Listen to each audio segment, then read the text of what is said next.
और चलिए हमारे गेस्ट के पास चलते हैं। वत्सल जी, मार्केट की एक बार बात कर लेते हैं। कल देखिए मार्केट ठीक ठाक कारोबार करता हुआ नजर आया और बढ़त दिखी कल के बाजार में परसों के मुकाबले, और 80 पॉइंट्स की बढ़त के साथ कल निफ्टी 50 बंद हुआ। निफ्टी बैंक में भी ठीक ठाक तेजी, 500 अंकों की तेजी दिखी। निफ्टी आईटी में थोड़ा दबाव डेफिनेटली बनता हुआ नजर आया, लेकिन ओवरऑल मार्केट सेंटिमेंट कल अच्छा रहा और तमाम सेक्टर्स भी, रियल्टी, मीडिया, पीएसयू बैंक, इन सब सेक्टर्स में बहुत अच्छी तेजी हमें देखने को मिली।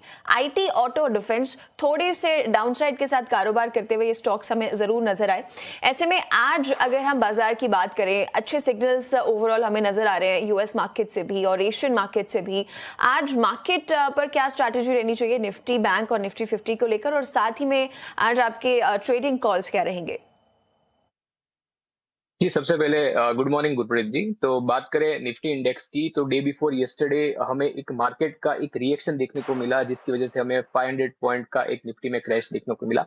पर अगर ओवरऑल अगर आप टेक्निकली मार्केट को देखें, डेटा को एनालाइज करें, तो टेक्निकली हम देखें तो 50% जो एक रिट्रेसमेंट लेवल है, वहां पे निफ्टी में हमें गिरावट थमती हुई दिखी। अपने स्विंग लो से स्विंग हाई की बात करें, डेटा की बात करें, इंडिया वीक्स की बात करें, ब्रेंट क्रूड के इनवर्स रिलेशनशिप की बात करें, तो वहां पे एक डाइवर्जेंस दिख रहा है, जो क्लियरली इंडिकेट कर रहा है कि जो हमें डे बिफोर यस्टरडे जो मूवमेंट देखने को मिली, वो एक सिर्फ एक इमीडिएट रिएक्शन था, कोई मार्केट का शिफ्ट ऑफ सेंटिमेंट नहीं था।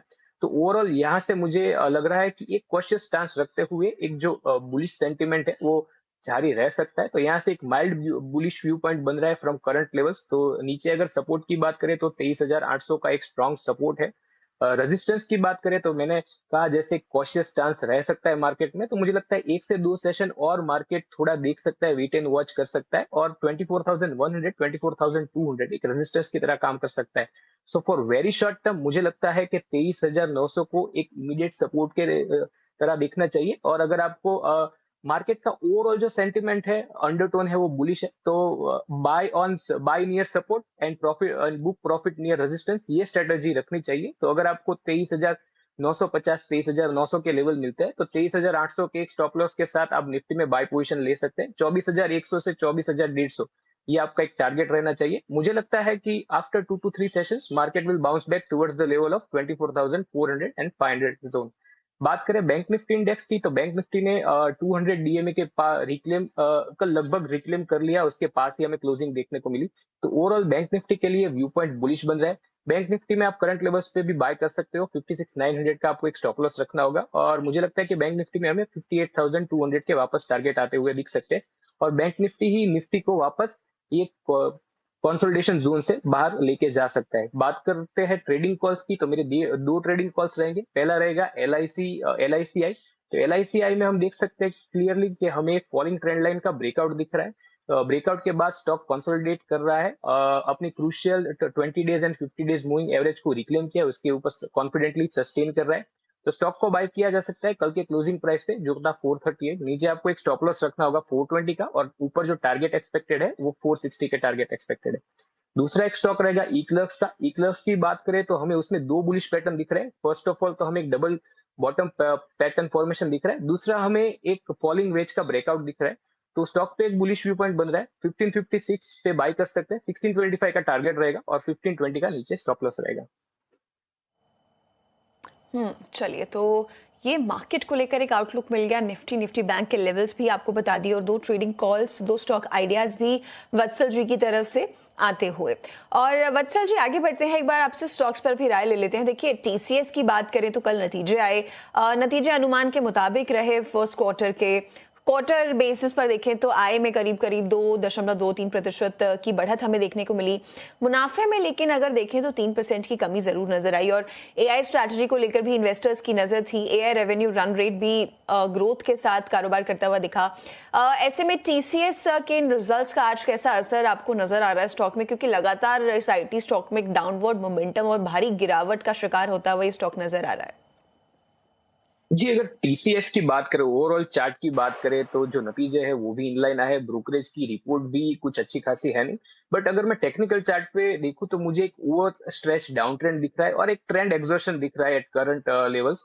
तो मुझे लगता है कि स्टॉक की जो फिलहाल जो प्लेसमेंट है वो 200 SMA के पास है ऑन द मंथली चार्ट। तो मुझे लगता है कि यहाँ से एक थोड़ा बाउंस हम देख सकते हैं टीसीएस में। तो अगर रेजिस्टेंस की बात करें तो मुझे लगता है कि 2200-2250 तक एक बाउंस आ सकता है। हालांकि मेरा उसमें कोई बुलिश व्यू पॉइंट नहीं है, इसको सिर्फ एज अ ट्रेंड एक्सर्शन की तरह, एक पुल बैक की तरह देखना चाहिए। 2250 तक हमें एक मूव मिल सकता है। नीचे स्टॉक का बहुत अच्छा एक सपोर्ट बन रहा है 1950 पे। तो करंट लेवल्स पे एक माइल्ड बुलिश व्यू पॉइंट बन रहा है, हमें एक पुल बैक मूव आता हुआ दिख सकता है। सो 2250 तक स्टॉक आता हुआ दिख सकता है। नीचे स्टॉक का एक अच्छा खासा सपोर्ट बन रहा है 1950 पे। चलिए, तो लेवल्स के साथ ही टीसीएस को लेकर सलाह आती हुई आगे चलते हैं। डिक्सन टेक की भी बात कर लेते हैं। वत्सल जी, डिक्सन टेक भी आज खबरों में है। शेयर कंपनी ने वीवो मोबाइल इंडिया के साथ जॉइंट वेंचर का ऐलान किया है और यहाँ पर इस खबर का असर डिक्सन टेक के स्टॉक पर आप कैसा देख रहे हैं, क्योंकि एक अच्छा मोमेंटम बरकरार है डिक्सन टेक्नोलॉजीज में। ओवरऑल कैसा असर इसका रह सकता है और इन्वेस्टर्स के लिए क्या सलाह रहेगी? जी, डिक्सन टेक में अगर बात करें तो एक लंबी गिरावट के बाद हमें एक राउंडिंग बॉटम फॉर्मेशन चार्ट में दिख रहा है। स्टॉक अपनी क्रूशियल 20 डेज, 50 डेज और 200 डेज मूविंग एवरेज को रिक्लेम करते हुए कल स्टॉक ने अपने स्विंग हाई के ऊपर क्लोजिंग दी है। तो करंट लेवल्स पे तो एक बुलिश व्यू पॉइंट बन रहा है स्टॉक में, पर मुझे लगता है कि स्टॉक अपनी 20 SMA on the weekly chart के एकदम पास है। तो 13,800, तो ये जो 13,500 से 13,800 का जोन है, यहाँ पे मेरे ख्याल से कोई लॉन्ग पोजीशन नहीं बनानी चाहिए। अगर आपके पास कोई लॉन्ग पोजीशन है तो यहाँ पे थोड़ा प्रॉफिट बुक कर सकते हैं। कोई फ्रेश लॉन्ग पोजीशन बनाने के लिए या एक मोमेंटम प्ले करने के लिए जब स्टॉक 13,800 के ऊपर क्लोजिंग देगा तब हमें एक बहुत अच्छी अपसाइड दिखने को मिल सकती है स्टॉक में। तो फिलहाल अगर सपोर्ट की बात करें तो स्टॉक का 12,800 पे काफी अच्छा एक पोजिशनल सपोर्ट बन रहा है। इमीडिएट सपोर्ट की बात करें 13,000 पे सपोर्ट बन रहा है और रेजिस्टेंस की बात करें तो 13,500 और 13,800 ये रेजिस्टेंस जोन है स्टॉक के लिए।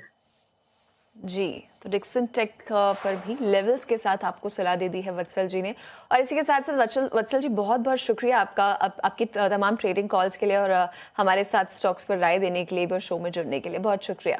Thank you for having me.